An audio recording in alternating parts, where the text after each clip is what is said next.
Morning, everyone. Welcome back. Today, I will give an overview of various extended Wittgenstein arguments. So part of it will be a summary of what we have already learned from yesterday, and part of it will be new.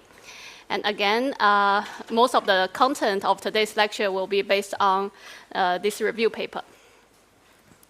So since 2015, when Chancellor Bruckner proposed the first ever extended Wittgenstein arguments, we have seen rapid developments on this topic. And these 6 arguments are the ones that we cover in detail in the review paper, because we found them either the most interesting or the most representative. So yesterday, we have already seen the local friendliness theorem in detail, and Renato has already started to introduce his the Frohigeraner no-go theorem. And today, I will also introduce to you the Pusey-Massanes no-go theorem. But for the rest of the 3, I won't have time to go into detail. Instead, today, we will mostly focus on the questions of why these extended Wittgenstein arguments are interesting, what are the common assumptions, and I will also comment on the difference between different arguments. Okay, so let's first quickly review the original Wittgenstein thought experiment.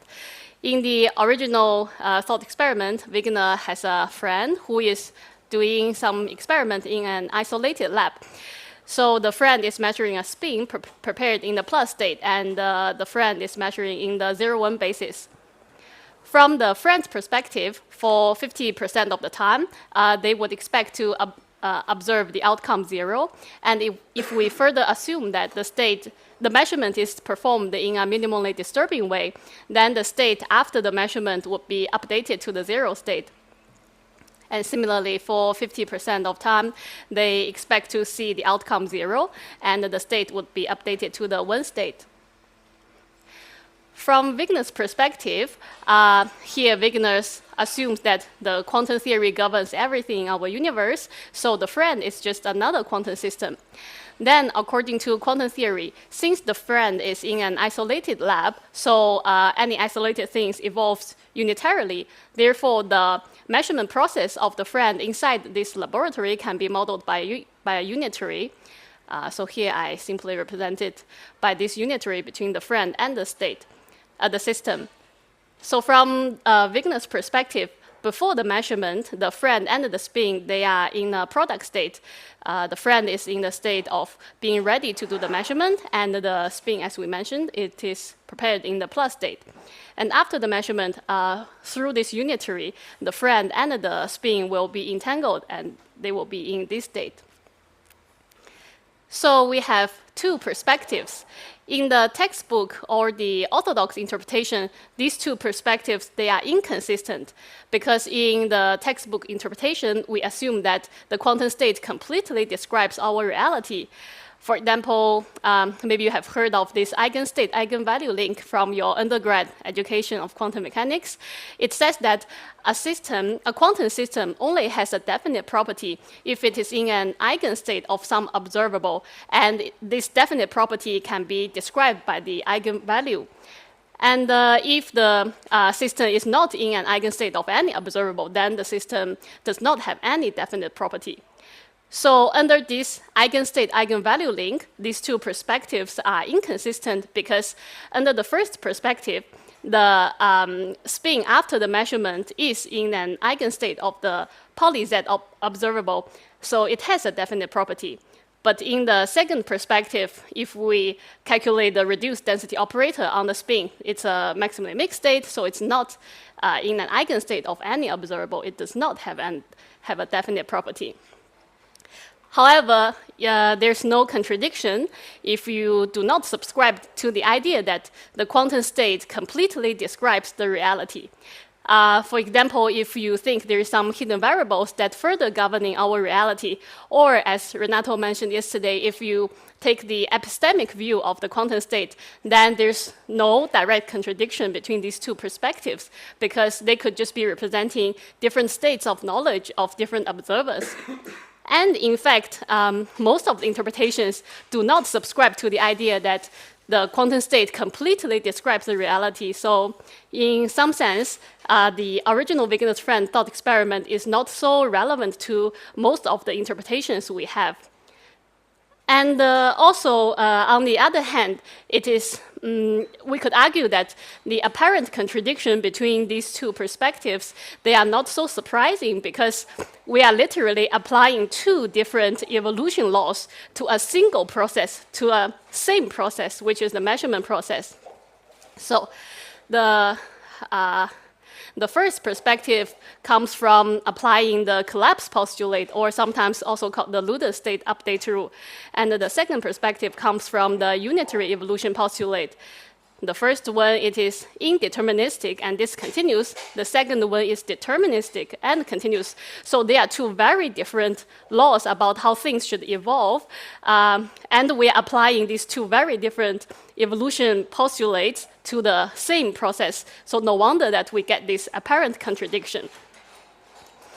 So here comes the first kind of innovation of extended Wegener's friend arguments. In an extended Wegener's friend argument, it is unlike the original one. It is no longer necessary to use the collapse postulate.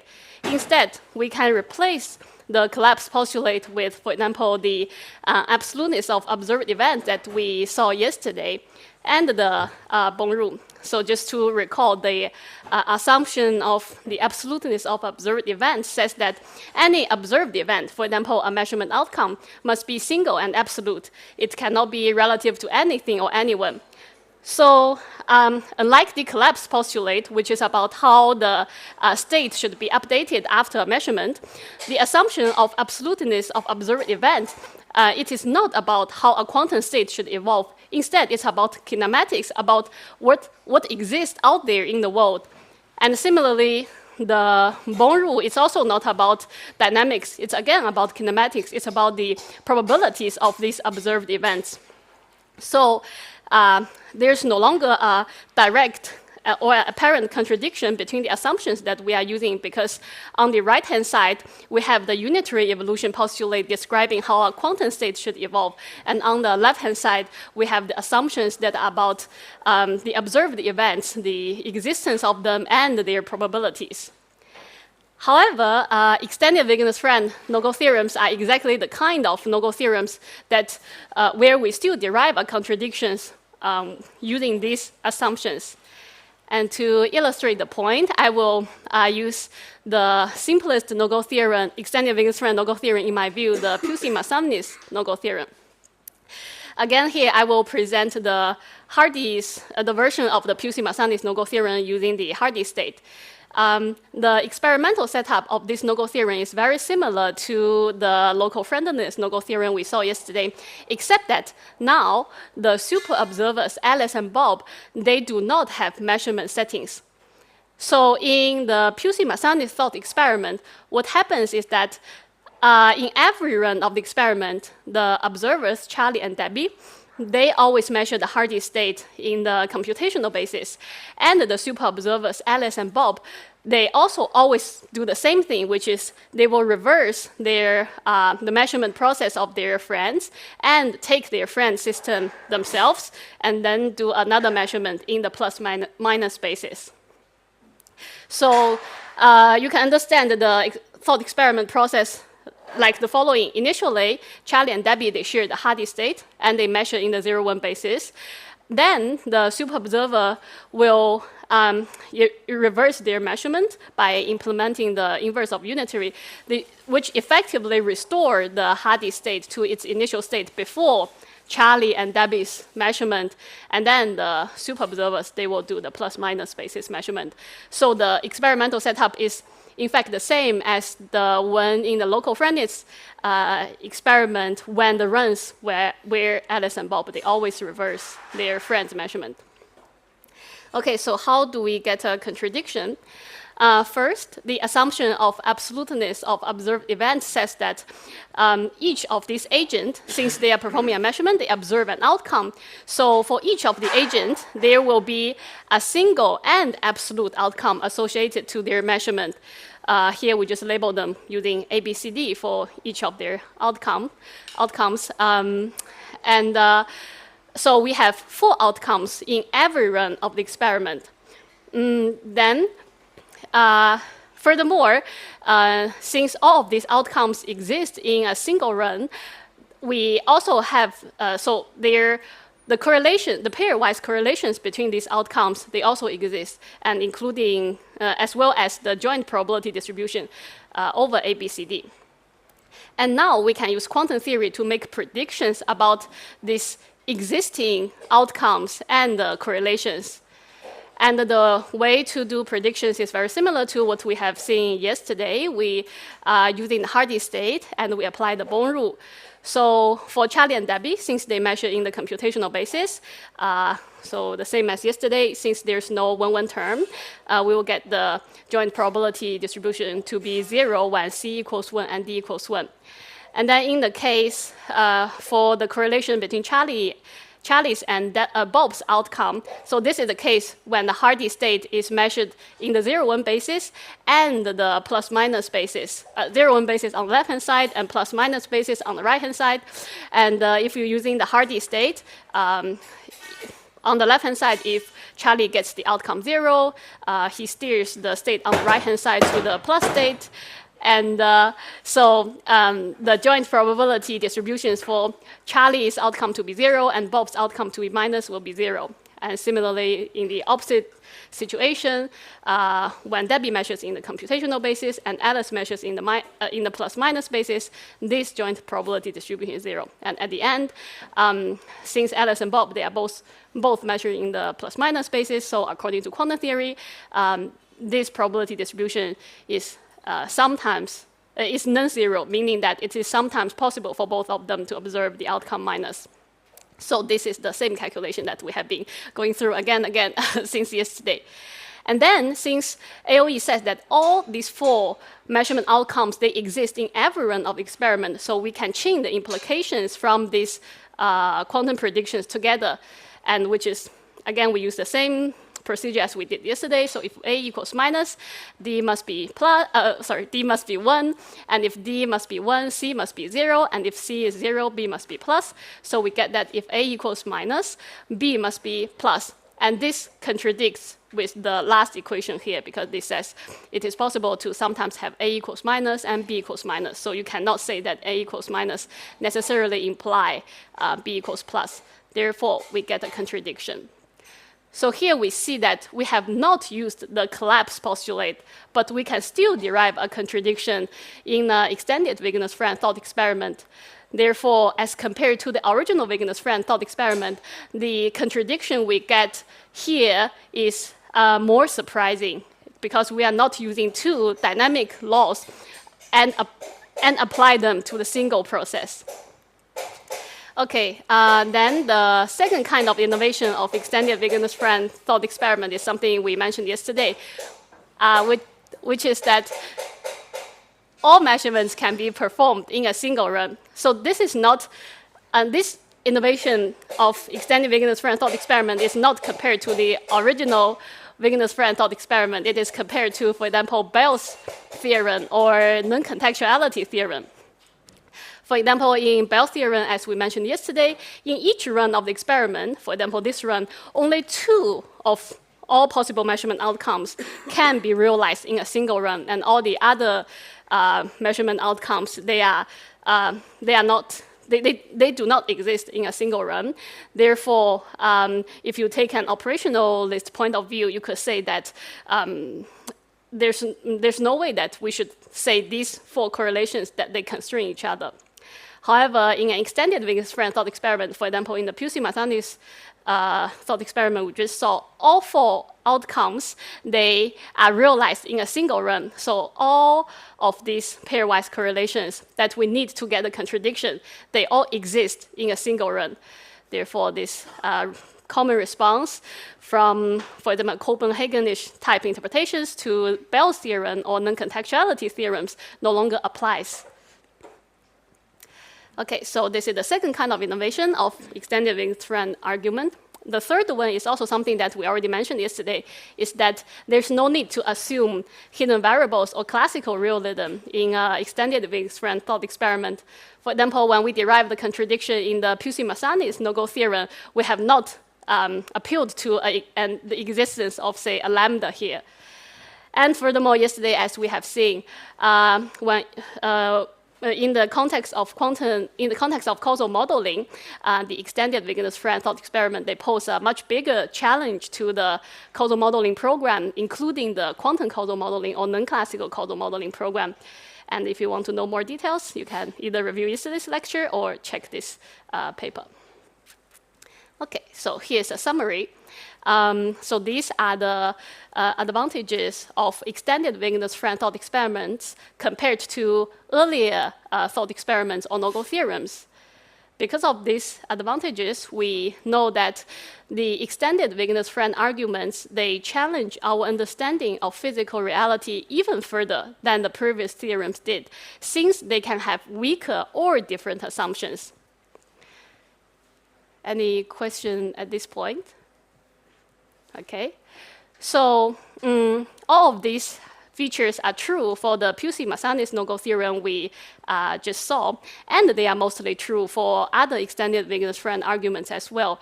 But yeah, of course, there are some exceptions, so here I will just mention some notable ones. For the first one, that the fact that we don't use the collapse state update rule in an extended Wiggins friend thought experiment. So one notable exception is the original Higuera theorem. But in fact, it is actually, I don't know how exactly Renato will present his theorem today, but in fact, it is possible to just do a slight modification of the original Higuera theorem presented in this paper to avoid the use of the collapse state update rule, so it's fine. And for the second one, again, a notable exception is some earlier theorem, which is the first ever extended Wiggins friend theorem constructed by Bruckner. So in that version, in that theorem, unfortunately, it is still implicitly assumed that there's this assumption of non-contextuality. So there's still the implicit assumption of classical realism. And then for the last one, one of the notable exceptions is the minimal version of the local friendliness experiment that we have seen yesterday. Because in the minimal version, oh, I saw someone wanted to take a photo. By the way, the slide I think I have uploaded to Discord, so you can download from there. Right, so remember in the minimal version of the local friendliness theorem, on both sides he doesn't have any friend, so he has to perform all the measurements himself. But in each run of the experiment, he could only perform one measurement. Therefore, the measurements on both sides cannot be realized in a single run of experiment. But as we also saw yesterday, if you give Bob a friend Debbie, then it's possible to make all measurements performed in a single run. Okay, so these are about the advantages of extended no-go Wiggins friend no-go theorems, and that's also the main reason why we are interested in these new no-go theorems. Now let's get into each of the assumptions in more detail.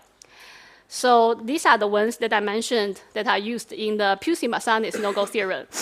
In fact, all of them or their variants are present in almost all extended Wiggins friend arguments. So if you understand these assumptions very well, then in the future, or when you go to the literature, when you see an extended Wiggins friend arguments, you can use this framework to check what are the corresponding assumptions in those arguments as compared to these ones. And if you cannot find some of these assumptions in that particular no-go theorem you are looking at, most likely it is either implicitly assumed or there's some variant of these assumptions that are used there. Okay, so first one, I think at this point it's quite obvious why we need the assumption of universality of unitary dynamics, because extended Wiggins friend thought experiments are exactly the kind of experiments where we bring the weirdness of quantum theory to the observer level instead of keep them like Bell's theorem or non-contextuality theorems, where we can keep the weirdness at the hidden variable level. So this assumption says that any system, including the macroscopic ones, including the ones with observers, can be described by by quantum theory, and in particular the unitary dynamical rule of quantum theory. And as Renato mentioned yesterday, in his no-go theorem, this assumption there's also another meaning of this assumption, which is that any agent can use quantum theory to do reasoning. So this assumption obviously is rejected by those interpretations where collapse is objective. So here I will just mention one of the variants of this assumption, which is in the local friendliness no-go theorem we saw yesterday. As we mentioned at the end of yesterday's lecture, the local friendliness no-go theorem, in fact, can be formulated in a theory-independent way, just like Bell's theorem. So in that formulation, instead of using the assumption of universality of unitary dynamics, we can replace it with the assumptions, we can replace it with the violations of inequalities, because to derive the local friendliness inequalities, we do not need to appeal to quantum theory. And also, another obvious kind of variance of this assumption is those extended Wegener-Friend no-go theorems that are explicitly formulated using the GPT language. So there, again, we don't need the quantum unitary dynamical rule. Instead, there's the assumption will be generalized to an assumption that is similar to unitary dynamics, but it's in the GPT language. And the first kind of this extended Wegener-Friend no-go theorem was constructed by Nuria and Lydia in this paper, and then also in these following papers. There are different extended Wegener-Friend no-go theorems in the GPT language. Okay, so the second, let me just ask if there's any question. Okay. Maybe it's worth saying that even though these arguments don't assume universality, the only reason to expect a violation of the inequality would be universality. So it's right. I see. I will just repeat what David just said. Is that even though in these assumptions that we do not explicitly assume this universality of unitary dynamics, but why we found these theorems interesting is it's exactly because if we use quantum theory, which is the best theory describing microscopic systems, now also we assume it to apply to big systems. So it's exactly because we are using quantum theory, we believe in quantum theory, that's why these theorems are interesting, because quantum theory do predict the violations of these inequalities. And quantum theory is a special case of GPT. So, yeah. Any question? So the second assumption, absoluteness of observed events, as we already mentioned yesterday, it is rejected by many worlds, cubism, relational quantum mechanics, because in these interpretations, for example, in many worlds, an outcome doesn't have to just be a single event. It can be multiple events in different branches of a wave function. And in cubism, an outcome is private for the observer who observes it. And in relational quantum mechanics, the outcome is usually only meaningful for the systems that are involved in the measurement interactions. And also, as mentioned yesterday, this assumption is arguably also implicitly assumed in Bell's theorem and any theorem about our observations in all areas of science. And after my lecture yesterday, someone came to me, asked about how exactly is AOE assumed in Bell's theorem. For example, in Bell's theorem, we do not have an observer whose measurement process might be reversed. So it seems that in the local friendliness no-go theorem, the usage of AOE is stronger than the assumption of AOE is stronger than what is needed for Bell's theorem, because in the extended Wegener-Friend no-go theorems, we also need to assume that an observer's outcome that might be reversed later is also absolute, while it is not needed in Bell's theorem. So I agree with this comment, but at the same time, I wanted to point out that even in the context of Bell's theorem, even though the thought experiment itself doesn't involve any agent being whose measurement might be reversed, but you never know whether your measurement outcome will be reversed or not in the future if there's some super powerful observer suddenly come out and reverse all your Bell's experiment measurements. So in that sense, the absoluteness of observed events is also, the assumption of absoluteness of observed events is similar in the local friendliness argument and in Bell's theorem. And here I just want to emphasize what we just said at the beginning of this lecture, which is that the assumption of absoluteness of observed events can coexist with the assumption of unitary quantum dynamics. They do not directly contradict each other because AOE, unlike the collapse postulate, which is about how the quantum state update after measurement, AOE itself is not about how quantum states evolve. It is about the existence of the outcomes. So it does not contradict with the unitary evolution law. And also yesterday after the lecture, one of you asked me about, like, can we have a quantum model or quantum circuit where both assumptions are really satisfied? So the answer is yes, if you, for example, use the Bohmian mechanics description of quantum theory. Bohmian mechanics is a consistent interpretation of quantum theory where it also has a very explicit ontology. So in Bohmian mechanics, both the assumption of absoluteness of observed events and the unitary assumption are satisfied. So this is also an explicit way to see why these two assumptions by themselves, they do not contradict each other. And also this is by the request of one of you, if you want to learn about Bohmian mechanics. So the way I learned is actually from my supervisor's lecture at PI. So you can find his lecture on Bohmian mechanics in this link. And I think it's a 2 hours lecture.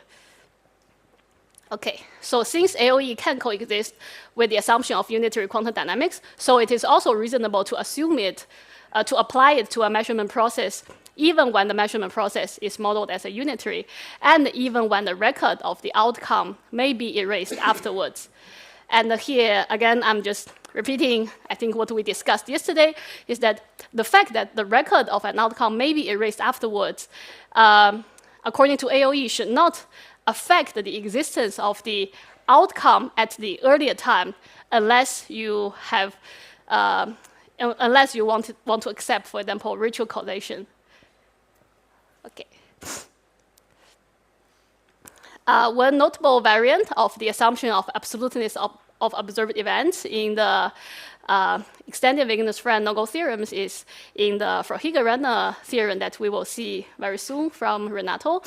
So the fact that AOE is not needed in the Verheugen-Renner theorem is closely related to the fact that this is a no-go theorem about agent reasonings. Maybe you have already got a flavor of this no-go theorem yesterday, as Renato emphasized.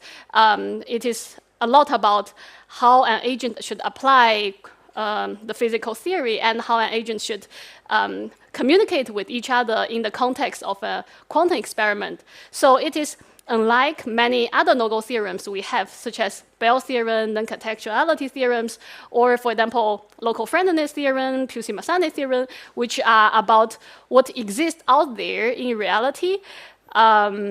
So it is, I think it is this difference between, it is this special property of the Verheugen-Renner theorem that allows it to not using the assumption of absoluteness of observed events. Instead, in this no-go theorem, we can replace AOE with the C assumption that Renato mentioned yesterday, which is also sometimes called the consistency axiom in the literature, which is about how an agent can combine his reasoning about his observation or reasonings about certain measurement outcomes with their friends' reasoning and observations of the measurement outcomes. And in the end, it's the consistency axiom allows you to chain different implications together and get a contradiction.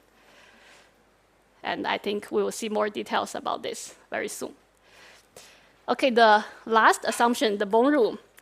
At the first glance, this assumption seems quite innocent because, well, of course, according to quantum theory, how do we predict the outcomes of some events? We use the Born rule. But in fact, the Born rule assumption we needed in an extended Wegener's friend thought experiment to get a contradiction is in fact stronger than the usual Born rule we have.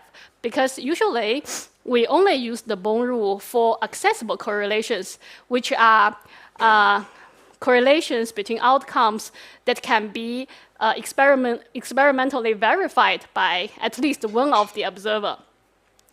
But in an extended Wegener's random theorem, we need to use the Born rule also for those correlations that are in principle inaccessible to anyone, which are the correlations that nobody could ever verify if it actually agrees with the Born rule prediction or not. So what do I mean by these inaccessible correlations? Here I just give it an abbreviation for this assumption. I just call it Born inaccessible correlations assumption. So so what are the inaccessible correlations? What do I mean by that? Let's go back to the experimental setup of the Pusey-Massanes no-go theorem. Here, just to be more explicit, I express the experimental procedure in the circuit language, and here the time goes up instead of going down. So here the UC, UD, they represent the unitary describing Charlie's and Debbie's measurement processes. And then the UC dagger is the inverse of Charlie's measurement process, and UD dagger is the inverse of Debbie's measurement process. And then MA and MB, they represent Alice and Bob's measurement, represent their measurements. And here I'm not using the unitary because whether they are modeled as a unitary or effective collapse, it's not relevant for the argument. So I simply denote it as MA and MB. First, according to the assumption of absoluteness of observed events, even though these measurement processes are modeled as unitary, Charlie and Debbie, they still each get a measurement outcome, which is single and absolute. And then Alice and Bob, they also each get a measurement outcome. So we have 4 outcomes here. Furthermore, in each run of the experiments, the correlations between the pairwise correlations between these outcomes, they also always exist in every run of the experiment. And these are the 4 pairwise correlations that are needed to derive the contradiction. So now let's first consider the case where everything on the left-hand side everything on the left-hand side happens in a space-like separated fashion from everything on the right-hand side. So in this case, I think it is clear that only the final correlations between the 2 super-observers, the correlations between Alice and Bob's outcomes, they are accessible, while all the other correlations, they cannot be verified by any observer, even in principle. Is there a question at this point in the case where they are space-like separated? Yes, it seems to me that the word inaccessible is a little bit loaded, so if you can have maybe, it would be nice to hear if you have thoughts about the implication of that to thermodynamical degrees of freedom. Okay. All right, the question is, first, it seems that the word inaccessible is a bit, the meaning of the word is a bit loaded. And the second part of the question is whether I can comment a little bit on the implications in thermodynamic context. So for the first one, I can clarify the meaning. So here, when I say inaccessible, I just mean that not a single agent can verify the correlation. And in terms of thermodynamics implications, unfortunately, I don't know much about that. So maybe later Renato can comment on it. He is he's an expert about thermodynamics. Sorry, I cannot answer the second part. Any other question? So they're in principle inaccessible, these correlations, because they could be space-time separated.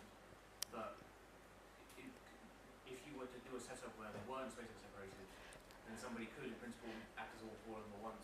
Okay, yes. Yeah, that's exactly what where I'm going now. So the question is, In this case, I'm assuming space-like separation for the experiment, but what if they are not space-like separated? Is it possible that someone, or at least for each of the correlation, at least one observer can, in principle, verify it?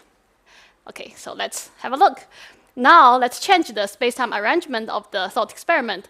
Here, instead of space-like separation, I assume that Alice will reverse Charlie's measurement way after Bob reverses Debbie's measurement. So Alice will wait for a long time, while Bob will just wait some time. So in this case, as you expected, we will get more accessible correlations. For example, the correlations between Charlie and Debbie's outcomes, now they become accessible because as long as Bob does not erase Debbie's outcome immediately, then in principle, Charlie and Debbie, they can have a chance to get together, compare their measurement outcome to see if it's expected based on their calculations using the Bone rule. However, we still have inaccessible correlations. For example, the one between Alice and Debbie's outcome. This is not accessible to anyone, even in principle, because the record of Debbie's outcome is erased way before Alice's outcome even exists. So even if we rearrange the experiment like this, we still get an inaccessible correlation. And similarly, if you do the opposite arrangement, then the correlation between Charlie and Bob's outcomes, they will become inaccessible to anyone, even in principle, because here, Bob will erase Debbie's outcome, the record of Debbie's outcome, way before Alice's outcome even exists. And you can try to also do other kinds of space-time arrangement of experiment. And what you will find is that there's always at least one correlation that is inaccessible to anyone, even in principle. Is it clear? Okay. So on what grounds must these inaccessible correlations also be consistent with the Bone rule? Because so far we do not have any experimental evidence. And in fact, it is impossible to have experimental evidence about these inaccessible correlations. Before I get to the motivation for this assumption, I want to just mention a few points. First, it is normal, in fact, it is necessary to have assumptions about inaccessible things in a no-go theorem.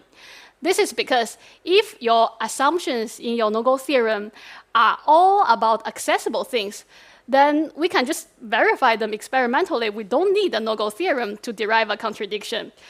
A no-go theorem is interesting only because it shows that even though each individual assumption, they cannot be experimentally verified, but when we put together, we can deduce a contradiction.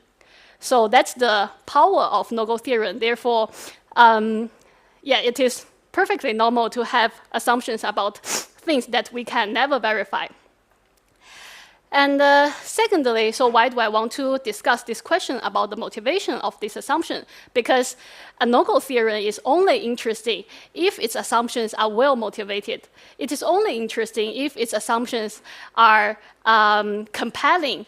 For example, if we use assumptions saying that the light can go faster, things can go faster than light, then we already have good reasons to not believe it. So if you use an assumption that is not so well motivated, then nobody will care about your no-go theorem. That's why every time when you see an no-go theorem, or like, for example, extended Wiggins-Friend argument, the first thing you need to check, well, after you check the mathematics, the technical details, like to see if the contradiction actually is true, then you need to examine whether each of its assumptions are well motivated. Or if you are constructing a no-go theorem yourself, this is also a question you always have to keep in mind, is to try to motivate the assumptions that you are using. Okay, so now let's get back to the question of how to motivate this assumption that not only accessible correlations are consistent with the Bone rule, the inaccessible ones should also be consistent. So here is one way to motivate it, which is using the assumption we call timing irrelevance.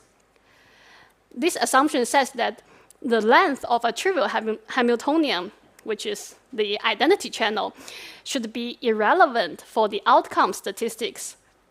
This is because if we think, usually when we have an identity channel, it can represent, for example, an agent wait for some time to perform their experiment. So it is reasonable to think that how long I wait to do something should not affect the statistics I observe in the lab if everything else is kept the same. And if we use this assumption, then both the correlations between Alice and Debbie's outcome and the correlations between Charlie's and Bob's outcome will be constrained by Born rule in either case. So why? Let's see an explicit example. So let's consider the correlation between Charlie's and Bob's outcomes. So in this space-time arrangement of the experiment, Charlie's outcome and Bob's outcome, the correlations between them are accessible because in this case, Alice will wait long enough to reverse Charlie's measurements. Therefore, Charlie and Bob, in principle, they could get together, compare their outcomes to check if it's what they expected from their Born rule calculations. And after they compare that outcome in order to continue the experiment, we could assume that Alice, okay, anyway, she's already a super observer, we can give her even more power such that not only Alice can do quantum operations on Charlie's lab, Alice can also do quantum operations on Bob's lab as well. So after Charlie and Bob, they compare their experimental outcomes. In order to continue the experiment, Alice can come in and then can reverse the interactions between Charlie's and Bob, and then Alice can continue whatever she needed to do, for example, to inverse Charlie's measurement and perform her measurement just as usual. So on the left-hand side, the correlations between Charlie's and Bob's outcome are in principle accessible. And in fact, it is possible for Charlie and Bob to issue a statement to a world saying that, yes, the outcome obeys the Born rule before Alice undoing of their interaction, because as long as they don't tell the world the exact measurement outcomes they observed, a simple note saying that, yes, it obeys the Born rule will not will not contradict with uncertainty principle.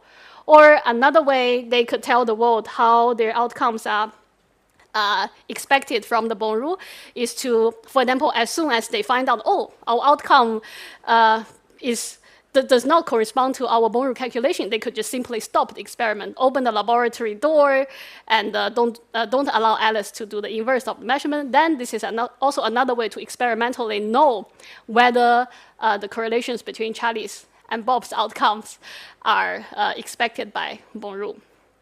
Okay. Then, according to the timing irrelevance assumption, since the experimental setup on the right-hand side only differs from the left-hand side by the length of the identity channel, which is for how long the agents will wait to do certain things, according to this assumption, even though here the correlation between Charlie's and Bob's outcomes are inaccessible, but they should still be constrained by Born rule using this assumption. Any question? Okay. And A and D and C and D are put in the same probability distribution because there is this special elongated time on one side, right? yes. The reversal is happening after, in a sense. Yes. Okay. Otherwise, we couldn't define those probability distributions, right? When we say we cannot define, so all the correlations, they do exist. They always can be defined because we have the assumption of absoluteness of observed events. So here the question is only about what exactly are these correlations, how to predict the correlations, rather than the existence of the correlations. The existence of the correlations comes from the AOE, the absoluteness of observed event assumption, and the probability distribution of these existing correlations coming from the timing irrelevance assumption or the bone-inaccessible correlations assumption I mentioned earlier. Did it answer your question? No, yeah, but I have to, I don't know, reorganize some more things, but this question was answered. Okay, cool, thank you. Right, so now we saw that we can derive the bone-inaccessible correlations assumption from the timing irrelevance assumption and the fact that we always observe the bone rule probability distribution for any accessible ones. Now that we understood its motivation, maybe some of you can already realize that what kind of interpretations will reject this assumption. And so the interpretations, they are the ones that are non-local or contextual, for example, Bohmian mechanics. So how does Bohmian mechanics reject this assumption? In Bohmian mechanics, the correlations between Alice and Debbie's outcomes, they are in fact depend on whether Bob does the reversal and his measurement very soon or later. Why? This is because, for example, in this case, when the correlations between Alice and Debbie's outcomes are inaccessible, here it's the case where Bob's measurements will happen before Alice's measurement, and in Bohmian mechanics, this is the case where Bob's measurements can affect Alice's measurement outcomes. So this is the case where the inaccessible correlations between Alice and Debbie's outcomes might be different from the bone rule prediction. While in this case, they become accessible, and in Bohmian mechanics, it will always agree with the bone rule prediction. So in this interpretation, whenever the correlations are accessible, they will always agree with the bone rule prediction. But in the case when it is inaccessible, there is a well-defined mechanism to compute these correlations, and the computation may give you a result that is not the same as the bone rule calculation. Okay. So now let's talk about the variance. Again, in local friendliness, we don't directly have the assumption of bone inaccessible correlations. First, it's because in local friendliness, again, it's not necessarily to assume quantum theory.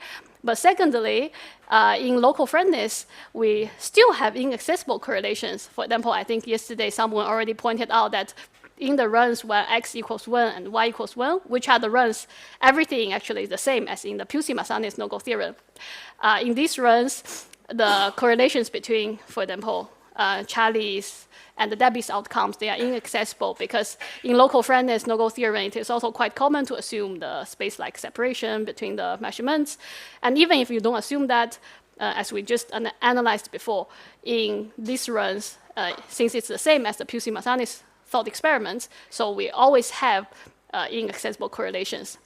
And in local friendliness no-go theorem, the way we constrain these inaccessible correlations is through the assumption of local agency. So we first use quantum theory using the bone rule to predict these accessible correlations in the runs where they can actually be verified.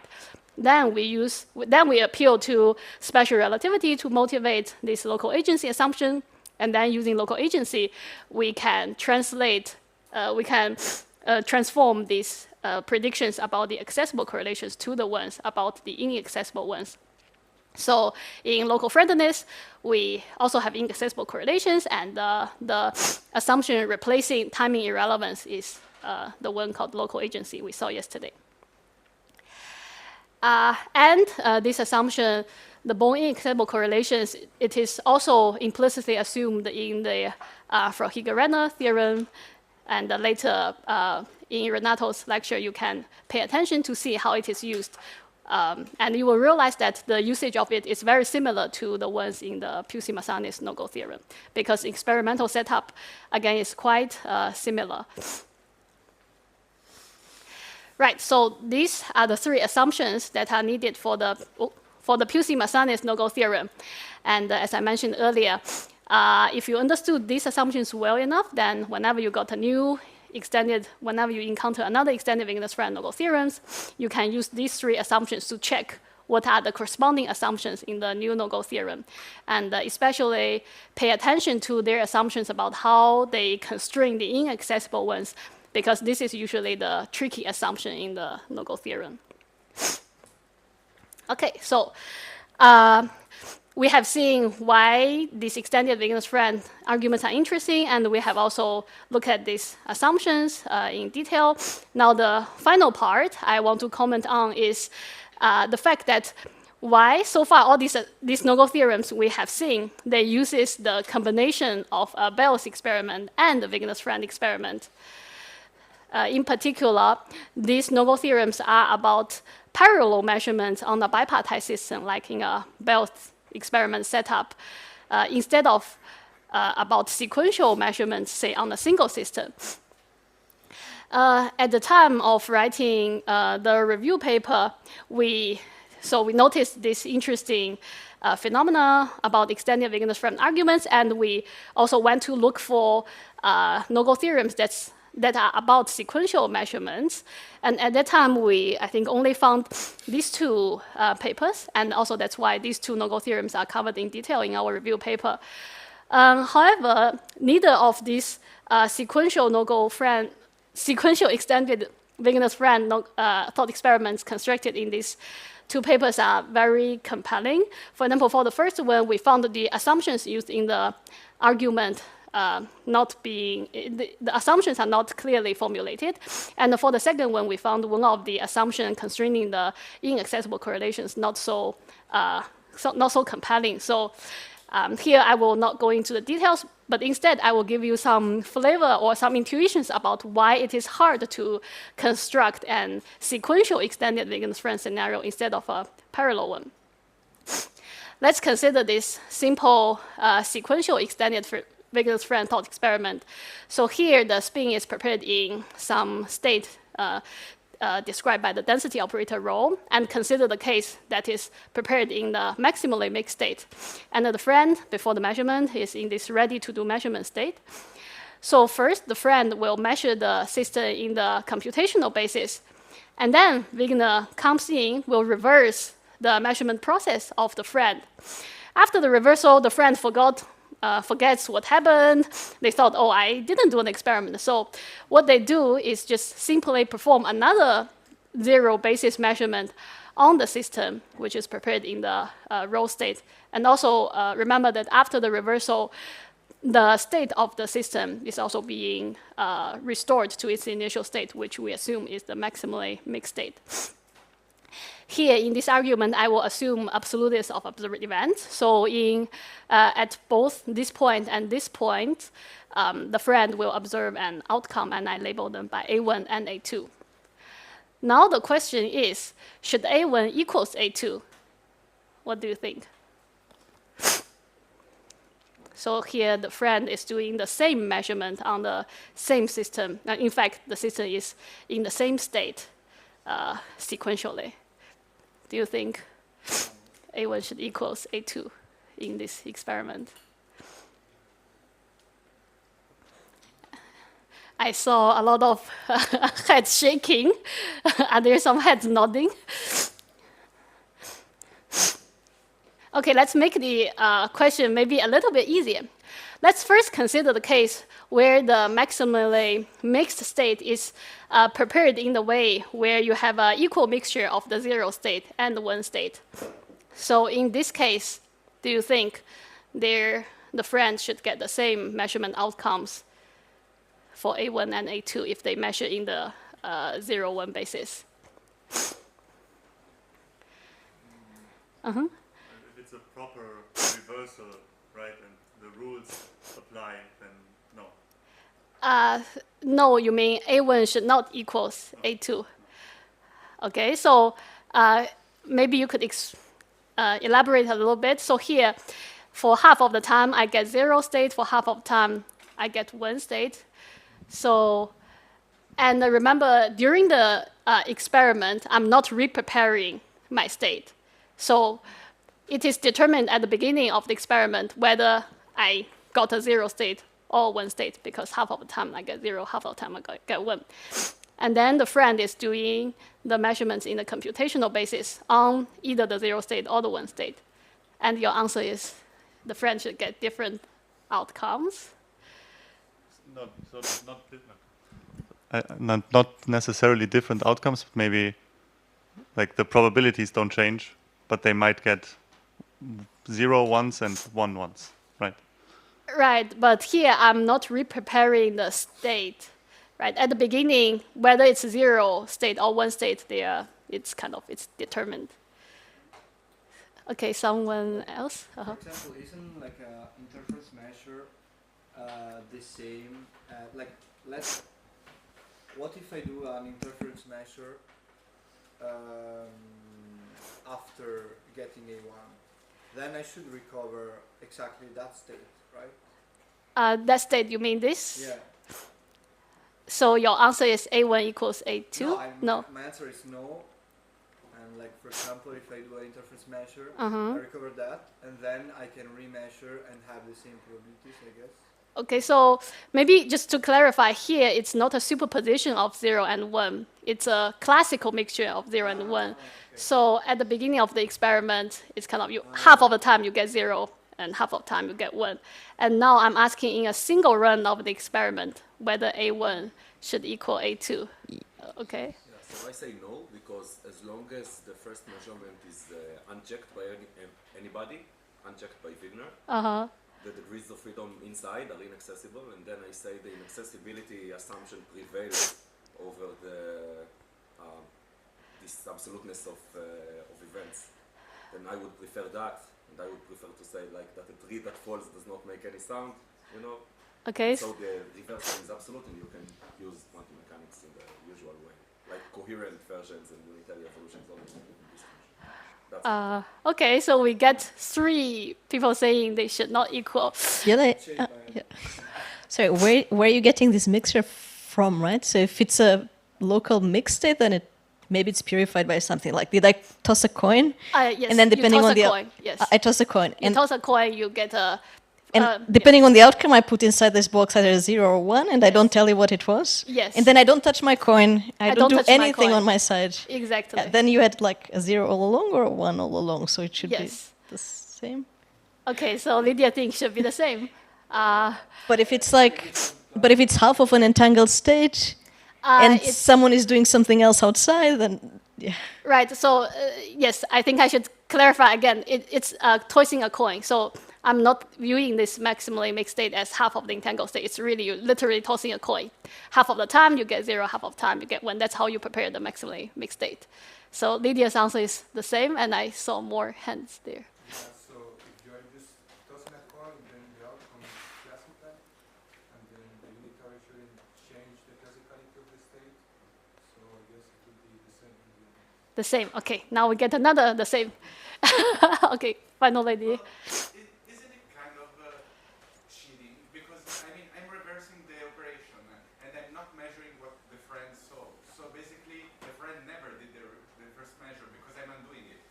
So there really is only the second result. That was my point of yesterday. So here, as I said, we have the assumption of absoluteness of observed events. So we do assume that both of these outcomes, they exist. And now the question is, do you think, even though you cannot observe both at the same time, but kind of, we try to imagine whether they will be the same or different. They have to be different then, because the first one, after all, doesn't really exist, since I undid it. When you Saying you cannot undo it at the end. I know. right, so the premise is it exists. So yeah, then we imagine, okay, maybe the last one, yeah.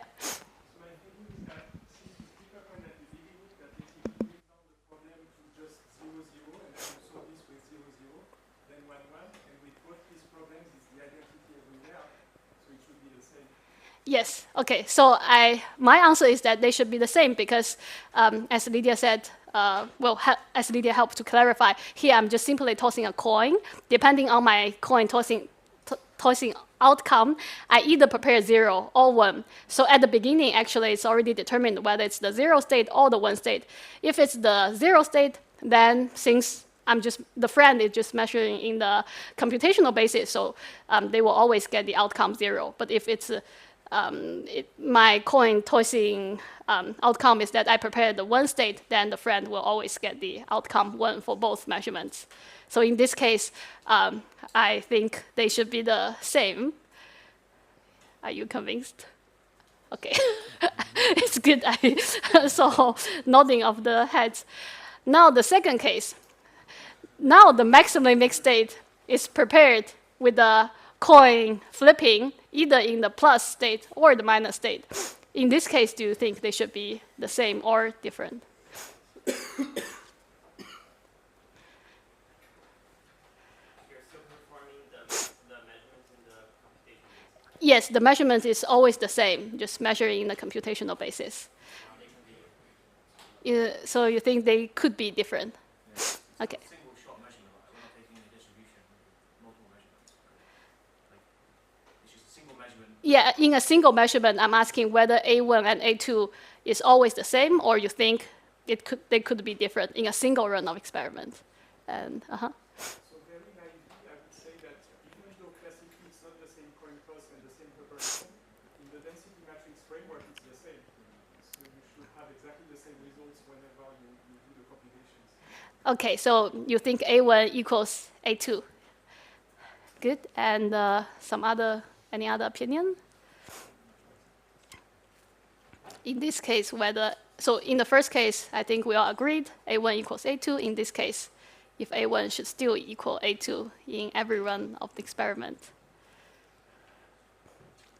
I think it really depends on this A1 and A2 variables. I mean, if we were to actually extract them, then this inverse unitary wouldn't really fully exist. And then in that case, we would expect the results to be the same. But if we cannot store this A1 variable, then, as said before, maybe asking that question is not really even useful. I see. So again, now I'm asking the question on the premise that I assume absoluteness of observed events. I assume that A1 always exists, no matter whether its record will be erased or not. And then under this assumption, we are imagining whether it should be the same or different. Then it should be the same. You think it should be the same? Okay. And Catherine? I think even if you assume that A1 and A2 can exist together so that we can even compare them, I think it should be different in both cases. Because if your graph says we put in rho, then you haven't measured yet whether it's 0 or 1, but you're really putting it in the maximally mixed state, and it's in the USF where the measurement is being performed. So I think we have to be very careful about whether the rho that goes in is already collapsed into 0 or 1 in your first case. So if it is, obviously I agree that then it should be the same. But if what we put in is the maximum mixed state represented by the density matrix, that is clearly the same in both. I think it should be different in both. Okay, so maybe let's see if I can clarify the setup again. So here we are asking the question in a single run of experiment. And if I prepare the maximally mixed state just using a coin flipping, then in either case, actually, from the beginning of the experiment, for a single run, it is already determined whether you get just a 0 or 1, whether you get just plus or minus, instead of getting a maximally mixed state in a single run. So, is it clear? Okay. Initially, I agreed with you, but I think that because those two mixed states obviously are equal to the identity, and so they should be the same. But that sameness is true only statistically wise, not single shot. They're equal if we compute statistical properties, not single shot properties. So I would say. I would say once more equal. No, sorry. No. Different. Sorry. Different. No, that didn't make sense. The different. Okay, I'll just repeat. Try to rephrase what you are saying. I think you are trying to say that since, for example, in this mixture, for example, at the beginning I got the plus outcome, quantum theory predicts that if I do the computational basis measurement, sorry, not plus outcome, if the coin flipping determines that it is a plus state. And then since quantum theory predicts that if I do the computational basis measurement on plus state, I always get the probability that half of the time I will get 0 outcome, half of the time I got 1 outcome. So even though quantum theory predicts that the probabilities for A2 and A1 should be the same, but it doesn't mean that in a single run, A1 should equals A2. Therefore, your answer is A1 could be different from A2. Is it? In the second case, when it's plus and minus. Okay, good. So for the second case, we have different answers. And in fact, I think it is conceivable to, so both reasonings are possible. I mean, there are reasons to believe that in the second case, it could be A1 equals A2, and there are reasons to believe that it could be A1 does not equals A2. And why, for example, why you might believe A1 equals A2? If, for example, you implicitly assume that there's a hidden variable under my, say, plus state, then A1 could equals A2 because your hidden variable will already tells you what the outcome should be. But if, for example, you take the view that according to quantum theory, as you just said, the quantum theory only predicts that the probabilities of A1 and A2 should be the same, but it doesn't say that in a single run I should get A1 equals A2 because a 0-1 basis measurement on the plus state in fact should give a random outcome. So this is the argument for A1 could be different from A2. And I think both arguments make sense.